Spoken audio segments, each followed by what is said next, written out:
So I'm going to finish these last two examples, example 5 and example 6. The first one is a shoe company invests $300,000 in equipment to produce a new line of athletic footwear. The $300,000 is a one-time cost. Each pair of new shoes costs $5 to produce. That is a every pair cost. So when I think about the cost of the shoes, $300,000 is a one-time cost, $5 is per pair, and then you sell them for $60. What I thought I would do to figure out this break-even question is do a cost equation and a revenue equation, and then go from there. So 5x would be the $5 per pair to produce plus the $300,000, which is a one-time cost. The revenue is 60x because you make $60 per pair. So when you talk about breaking even would be if your cost equals your revenue. That would be you're bringing in the same amount of money that it is costing you to, put out the shoes. So cost equals revenue is the break even. So if you take those two equations and set them equal to each other, you should be able to solve for X and get the number of shoes needed to be sold to take in the same amount as you are putting out. I will subtract 5x from both sides to solve this equation for X.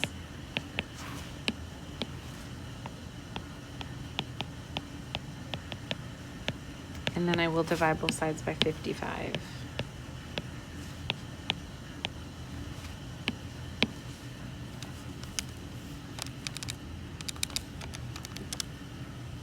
I got 5,455 pairs. That would be my break-even point. If I sell less than that, I lose money. If I sell more than that, I make money. All right, example 6, I did have a typo in there, so I'm going to have to change the interest income to be $395 or else the problem doesn't work. So here I have a total of $10,000 is invested in 2 corporate bonds. One you get 3.5% and one you get 5%. So when I go and figure out the question, I'm going to need to figure out how much is being put into each of these accounts. I'm going to call X the dollars in the 3.5% account.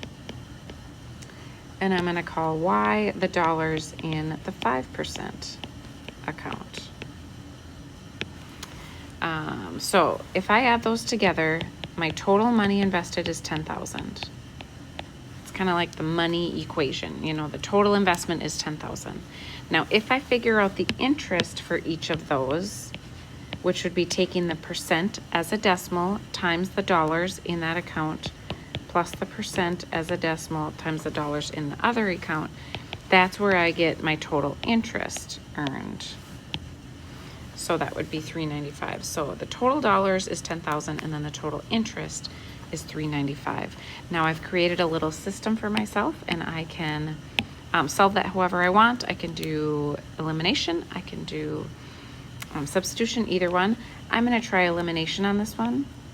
So I'm going to multiply by negative 0.035 and I'm going for getting my x's to cancel out. So my new equation would be negative 0.035x minus 0.035y equals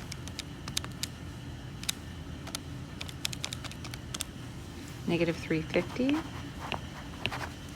I'm going to rewrite that bottom equation.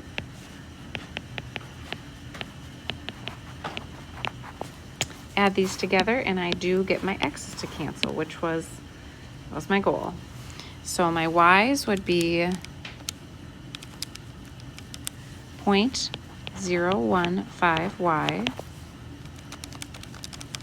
equals $45. Divide both sides by 0.015 and I get y is $3,000. Now if you recall, the two amounts have to add up to 10,000, which means the x amount would be 7,000. So I would say 7,000 in the 3.5% account